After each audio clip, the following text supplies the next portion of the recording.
Hi everybody, it's Secondhand Dan. I'm no longer in Florida. Here it is, May 31st. I am in Pittsburgh. So basically I'm back home. So here I am at the Penny Pinchers Thrift Shop, also known as the Antique Kingdom. And I've been out to an estate sale, and I was going to show you what I found. So let's take a look. Well, we can start by going in door number 2. I figure 1, 2, 3, 4. 4 doors here. So this is door number 2. And it is locked. Hold on. All right, well, let me get the key. Ta-da. All righty. Hey, the first thing I have is this, I guess you call it like a steamer trunk foot locker, and you may think it's black, but it's actually a deep dark green. It's in very good condition. I'm not even sure the age of it. We have it sitting up on its side because occasionally if we get a thunderstorm, water has been known to come in under the door, so I didn't want it sitting down on the ground. But it's there's no rot on it, no rust on it. So she told me she was asking $10 for it, so I bought that. And at the same place, it's all going to be from the same place. This bench here, kind of like a dugout bench. So it's kind of primitive, and people are into primitives. So, you know, basically, I don't even know what she, you know, it was an estate sale. I don't know if they were sisters, friends, but I know one of them said it was their uncle's place.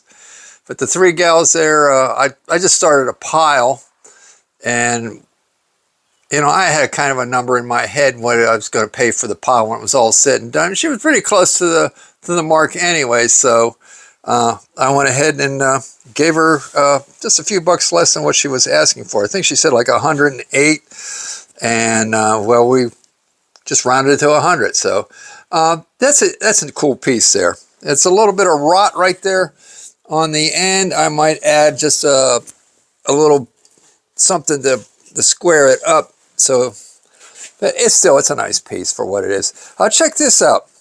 4 of them, pop cases, Cott quality beverages, and that's actually basically a Pittsburgh soda pop company. I think where it originated. There's unfortunately one's got some paint streaks on it, but what we call that in this business, the wall side.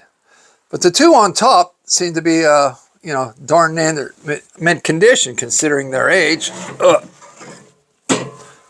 Very clean inside. What am I sitting on? I'm sitting on a handle of that roller there. And from what I've determined looking on eBay, they're probably worth about $50, $60 for the best ones. The one with the paint on it, you know, I might... I'll be happy with like 30 bucks on it. The one on the bottom, there's 3 different styles here. Well, that one's Regent. So anyway, now maybe it was Regent. I was thinking it's the Pittsburgh one. Yeah, Regent is Pittsburgh. Cott is not. See, Pittsburgh 18. I don't know what 18 PA is. All right, well, 2 different styles of Cott box cases and 1 Regent. So I don't know what she thought she was charging me per case, but like I said, I had a total because I had a pile, and the number I figured on the pile, I was thinking like 80 bucks maybe, and she told me she added things up to be 108, and we quickly rounded to 100, and I knew I was getting some good stuff, so I wasn't going to you know, be upset that I couldn't get it any lower. I was quite pleased with it. Well, let's move on and see what else there is. Well, we can go back out door number 2.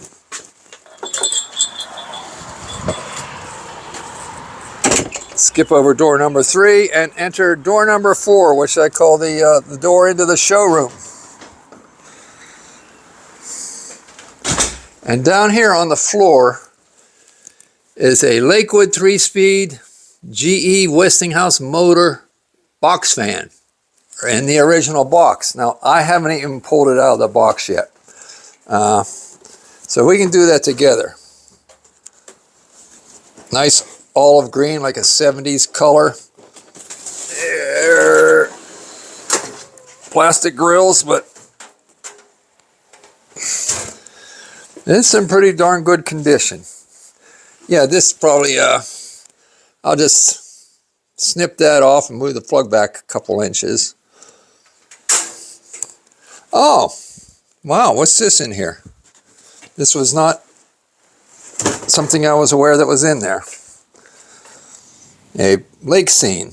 Okay, well, I don't see that being worth but $5, so I might just ship that off to Goodwill.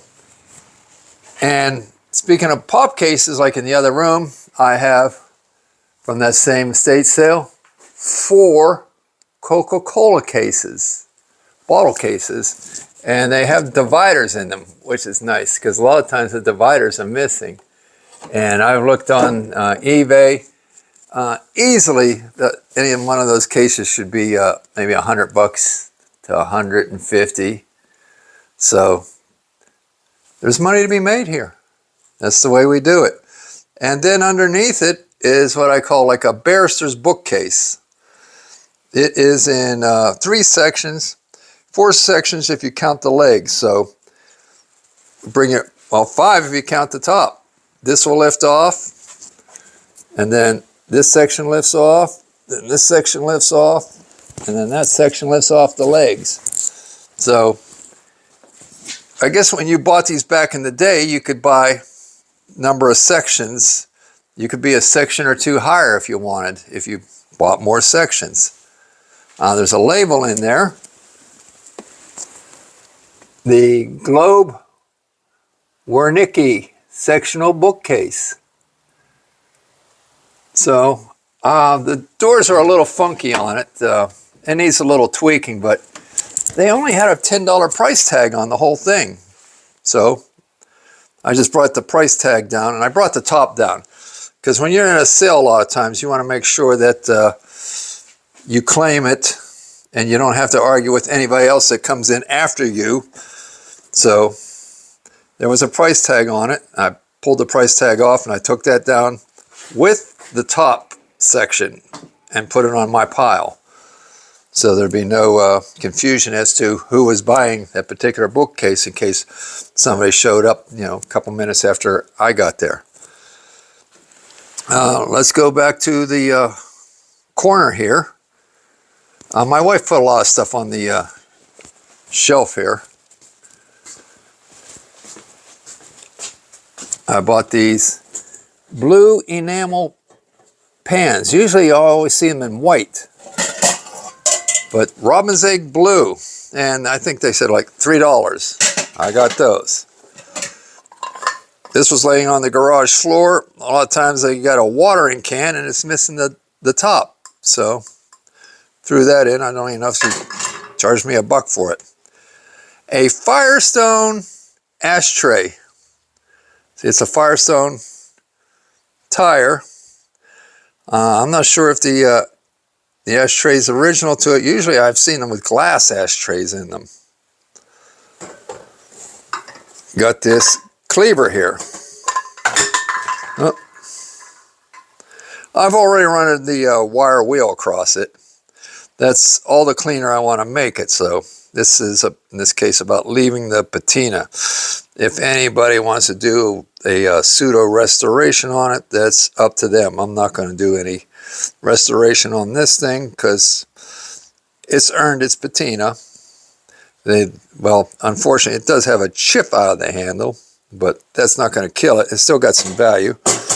I'm guessing $25 to $40 on something like that. Bought this meat mallet for tenderizing the meat that was in the kitchen as I was heading back down to the basement. This coffee and creamer sugar, Japan, handmade painted Japan with the tray. And the only reason I have this cake pan is because it was just something to carry the stuff around in. But check that out. That's a sweetheart of a setup there. Now, I'm not sure the value. I would guesstimate maybe $25 priced out at the antique mall. You know, usually I always research things on eBay to see what they've actually sold for or what their potential is. I bought this little totem pole, you know, mainly because I like it. It says 1995 on it.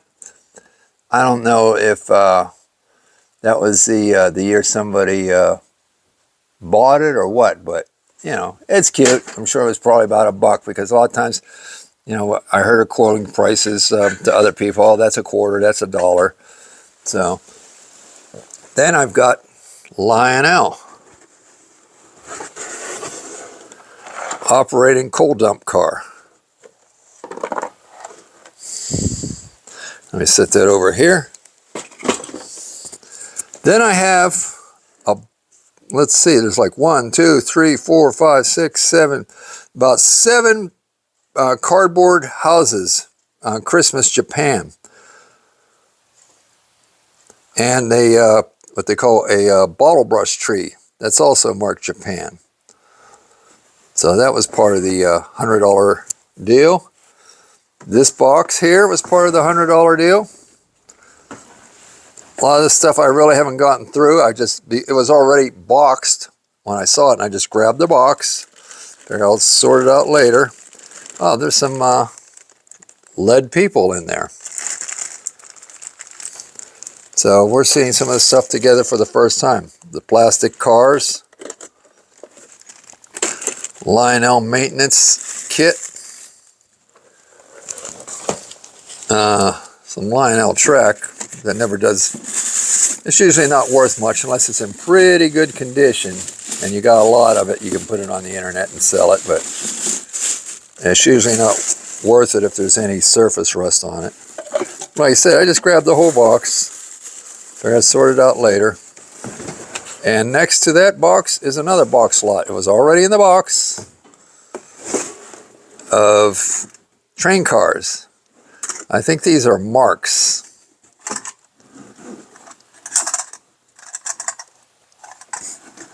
So hopefully there's some rarer cars amongst the cars. They are in pretty good condition.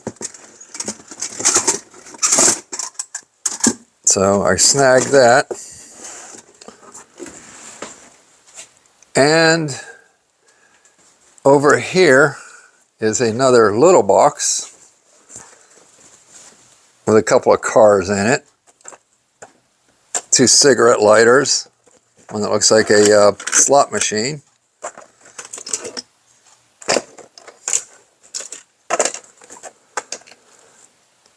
Okay, oh, I thought these were silos, like on a farm, but that's actually a magnetic brick. That's not worth anything, but here's an old car. Tires are falling apart, but it is a Techno Denmark's. Techno Denmark's. Okay.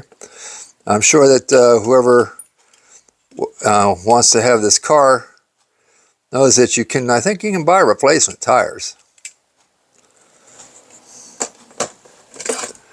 No, there's no red line Hot Wheels in here. It says, okay. Also got this in a traffic light design. Let's go Steelers. So I think the lights alternate. So that works on 110. That was part of that lot. Down here on the floor is a fan. That was part of that dealio, Westinghouse. Hopefully it works. And there was even another smaller fan that they kind of just threw at me and said you could take that one too, but it had a rusty base. Wasn't very attractive, but why not? Free is free. Oh, there's a box here on the floor I haven't shown you yet. Part of that original deal. I keep saying the original deal because I went back, after I paid for everything, went shopping in their house again and put together another package. So we'll show you what was in the other package after we finish this first one. This all says Plasticville. So hope they're all good to go. What else is there? Oh yes, there was a pocket knife. Boy Scouts of America pocket knife. So not sure what to make of it. I figured it's probably at least $10. I don't think it's anything to get excited about. I did find a knife while I was down in Florida that turned out to be like a $80 knife. Wasn't Boy Scouts, but pocket knives are always usually, especially if it looks unique or clean and old, you want to go ahead and buy your pocket knives when you see them, especially if they're just a couple of dollars. Like I said, I had these the two lighters that were part of the deal. This one here is a Zippo, so it's got that going for it. But speaking of slot machines, this also I bought at their sale, that slot machine. So I think I pretty much tapped out everything that was in the first deal. So let me show you what was in the second deal. Like I said, I gave them $100, and then I went shopping again. So, and in that second shopping trip through their house, I picked up a cookie jar. I believe this is probably from the late 60s, early 70s. It's very well made. I don't see any damage on it. Usually with cookie jars, you'll get a lot of crazing in the finish. This doesn't have any of that. I mean, if you want to split hairs, the only damage I can see is there's maybe a small nick. Yeah, right there. I do mean small nick in the neck. But I think this is a maybe like a $35 cookie jar. And this is in the second go at I did at the estate sale. So, and I think my bill was like $13. So in that was the cookie jar and these silver spoons. That's why it pays to go round and round sometimes in a house sale, especially if there's not any real competition right then and there. I don't know if it was due to they didn't have the best advertising for their sale or what, but I did not have a lot of competition when I was shopping there. In fact, I was like the only one for a while. But there are 5 silver serving spoons, and they are marked 800. Brockman 800. 800 means they are not quite what you call sterling. They're close to it, but they are 80%. Because its sterling mark is like 925 to like 995 or something like that. But these are still a very, very good find. So I'm going to make a nice bit of money off of them. I'm putting all 5 of them together on eBay, and I am looking for a starting bid of $400. And that's actually a little above the scrap value that I've determined. But not everybody wants to scrap the silver that they buy on the internet. A lot of people want them for their history, for their beauty, for their rareness. And with the that final lot, I also bought this trouble light. industrial looking thing that it is. People like to use these as swag lamps. Got a real thick cord on it. Very heavy metal cage. And what I'll do is maybe I'll just replace that with a industrial filament Edison bulb inside there. I might try a little bit of paint remover on there, see if I can clean up the handle. I do have some smells like oranges or something like that, so see if I can't clean up the handle. Even if it doesn't clean up, it's still attractive in its own right, but I mean, I almost don't want to make it too clean. And then there was this mixing bowl with this particular pattern on. I haven't had to look it up yet, but mixing bowls usually always are worth something. I mean, even if it's only $5. This is a Pyrex. It's nice when you have maybe graduated, you know, this one smaller, and one smaller that sits in that, at least 3 of them. But I think she said that somebody had been there earlier and bought some mixing bowls. Oh, well, you can't have it all, but sometimes it isn't even the fact that you have 3 matching. It could just be you have one of the rarest patterns. So, like I said, I think I got the mixing bowl, the trouble light, the silver spoons, and the cookie jar for like $13. Well, that concludes everything that I found in the estate sale today. We got a slightly bit of a late start, and I actually had to make 2 trips to bring it over to my place. And then the truck battery died after we had the truck unloaded, and we're going to go out again, so I had to charge that up for a while. And there was no other sales really nearby other than that, the one initial one I went to. I went out to the one neighborhood to a sale after the battery was charged, and it was a dud. You get those people who think they're running a little cutesy store or something like that, and that's what that was. So I've shown you everything I found at the estate sale, and thanks for watching. This is Secondhand Dan. Give me a like, give me a thumbs up, a comment, and tell your friends and families to come check me out. So thanks much. Bye, everybody.